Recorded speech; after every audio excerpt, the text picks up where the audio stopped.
Bonjour, je suis Robert Kiyosaki, et nous revoici pour une autre importante et excitante leçon d'éducation financière.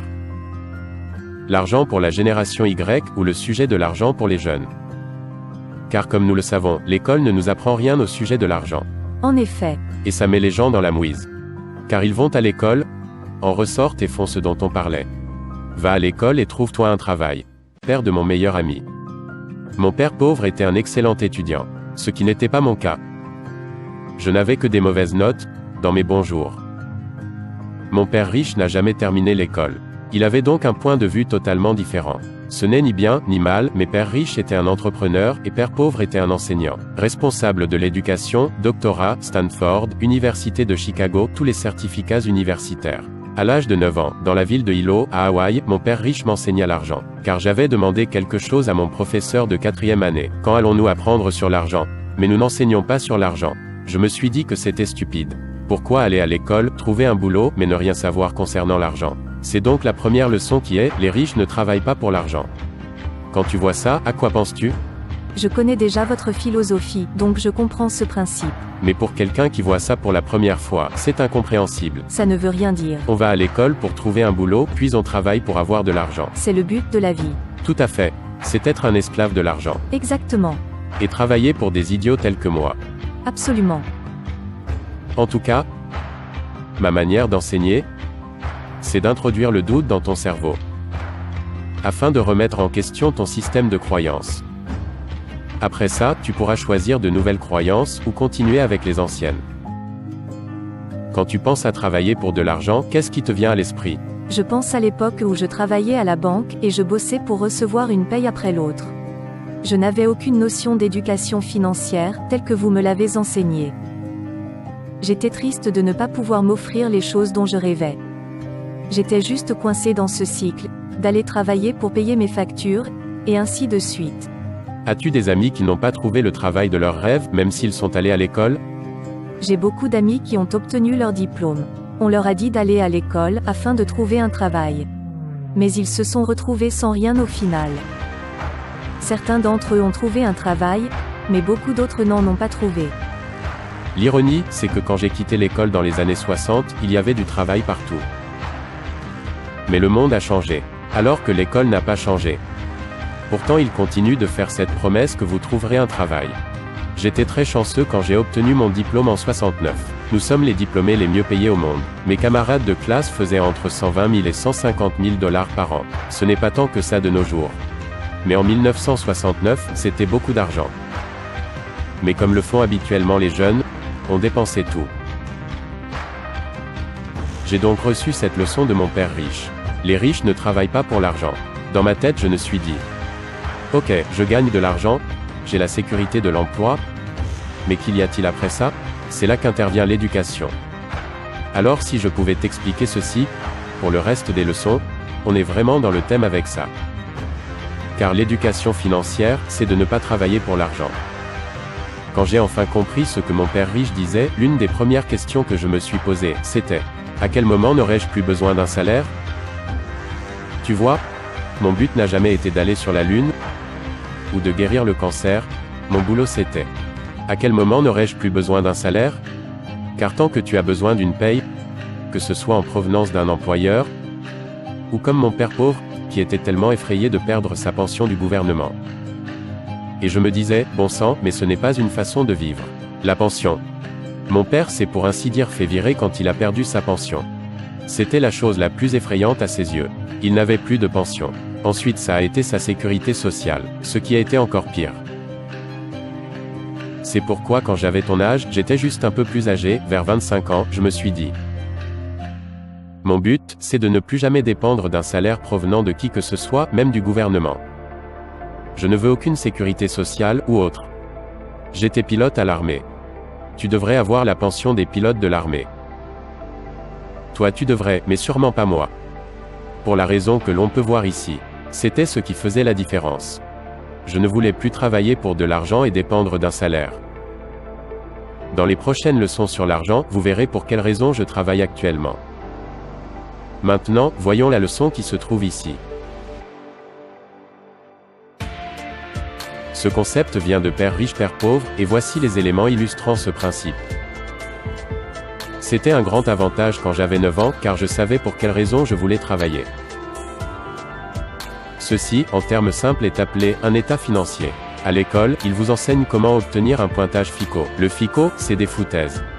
En gros, ça sert juste à montrer à quel point vous êtes bon pour payer vos factures.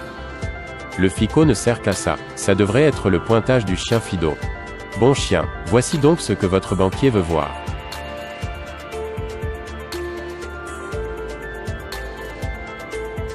Voici la leçon que j'ai apprise à l'âge de 9 ans quand je jouais au Monopoly avec mon père riche. Ça ne fait pas partie du Monopoly, mais mon père riche m'enseigna cela. Fondamentalement, l'erreur que font la plupart des gens, c'est qu'ils vont à l'école pour trouver un travail. Ils travaillent donc ici. Il s'agit donc de la classe moyenne et des pauvres. Et ce dont on parlera plus tard, c'est que la première ligne de dépense, ce sont les taxes. Récemment, le président Trump a dit qu'il avait obtenu une réduction d'impôts. Il n'y a pas de réduction d'impôts pour cela. Comme tu le sais, les règles sont toujours écrites pour les riches. Je n'ai pas fait ces règles. Vous pouvez m'en vouloir, mais ce sont les règles. Les riches font les règles. La règle d'or. Celui qui détient l'or, décide des règles. La réduction d'impôts s'applique à ceux qui se trouvent ici. C'est là qu'elle va et nous en apprendrons plus sur le sujet un peu plus tard. Voici donc pourquoi je travaille.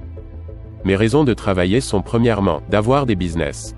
Je suis un entrepreneur, j'ai plusieurs business. Je ne travaille pas pour, mais toi tu y travailles et tu ne m'y as jamais vu. Jamais. Car je ne travaille pas pour un salaire. Le suivant, c'est l'immobilier. Et l'immobilier c'est pratique pour plusieurs raisons que nous verrons plus tard, mais la première ce sont les dettes. J'utilise énormément de dettes pour acheter de l'immobilier et ne pas payer de taxes. C'est le lien entre les deux. La seconde, c'est le papier. C'est-à-dire l'épargne, les actions, les obligations, les fonds communs ou les fonds négociés, ce genre de choses. Je ne mets pas d'argent de côté, je n'ai rien de tout ça. Mais c'est ce que font la majorité des gens, aller à l'école et se trouver un travail. Puis d'épargner pour leur retraite et mettre de l'argent de côté. Perdant. Je fais ça juste pour vous contrarier, car ça vous fera peut-être réfléchir. Je n'ai pas écrit ces règles, je ne fais que vous les montrer. Cela paie le plus de taxes, et ce sont ceux qui travaillent le plus dur. Le dernier, ce sont les commodités,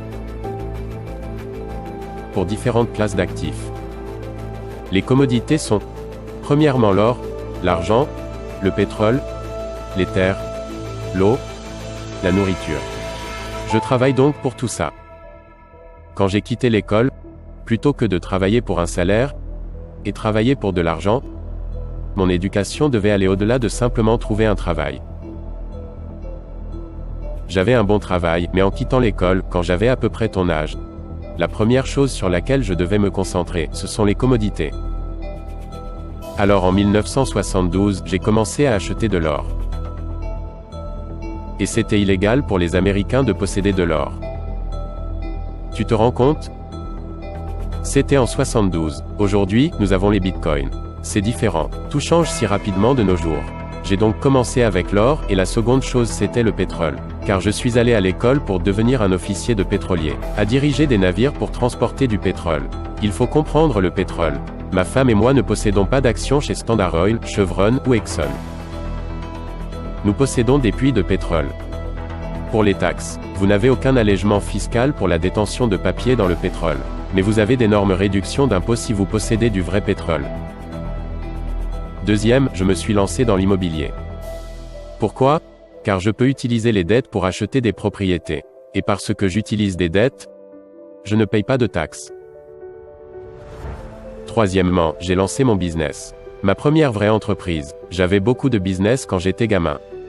Mais ma première vraie entreprise était un business de portefeuille en nylon et velcro. Je me suis immédiatement développé dans le monde entier, mais j'étais un idiot. Alors le business a décollé, puis il s'est vite rétamé. Ce qui m'a maintenu en vie, c'était ceci et ceci. Tu pourrais dire que je travaille pour l'argent, mais nous allons approfondir cela. Je ne veux pas de ce qu'on appelle un salaire. Je veux que l'argent circule. Comme ceci. Voici ce que j'entends par « les riches ne travaillent pas pour l'argent ». Le but est que l'argent circule de façon à payer moins de taxes. Pour faire ça, j'utilise beaucoup de dettes ici. La personne moyenne est allée à l'école, et la plus grosse dette qu'elle a, c'est un prêt étudiant, évidemment. C'est sûr. C'est horrible ce qu'ils vous font de nos jours. Un prêt étudiant, c'est la pire dette de toutes, car vous ne pouvez pas déclarer faillite. Ensuite, vous essayez d'acheter une maison, et vous appelez ça un actif alors qu'en réalité il s'agit d'un passif. Pourquoi? Parce que l'argent circule de cette façon. Votre maison vous coûte de l'argent. Si vous louez une maison, cela vous coûte de l'argent. Ensuite, vous devez avoir une belle voiture. J'en ai une, ça donne ça. Le problème avec la plupart des jeunes, c'est qu'ils vont à l'école pour se trouver un travail, et beaucoup d'entre eux sont endettés par des prêts étudiants. Puis ils essaient de se marier et d'acheter une maison, avoir une voiture, et ils ont aussi des dettes de carte de crédit. Mais ils n'ont jamais eu la chance de venir dans cette zone. S'ils investissent, ce sera pour leur retraite. Chose à laquelle je ne toucherai jamais. Bien sûr, vous devriez. Mais ce n'est pas mon cas, car je n'en ai pas besoin. Puisque je suis allé à l'école pour cela. Et les gens qui ne vont pas à l'école devraient se trouver ici. Ici se trouve la retraite, les fonds négociés, ce genre de choses. Les papiers, les économies, je n'y touche pas. Nous en reparlerons plus tard. Donc, quand je dis que les riches ne travaillent pas pour l'argent, c'est que je ne voulais pas être dépendant d'un salaire. Que ce soit en provenance d'un employeur ou du gouvernement. Je veux être libre.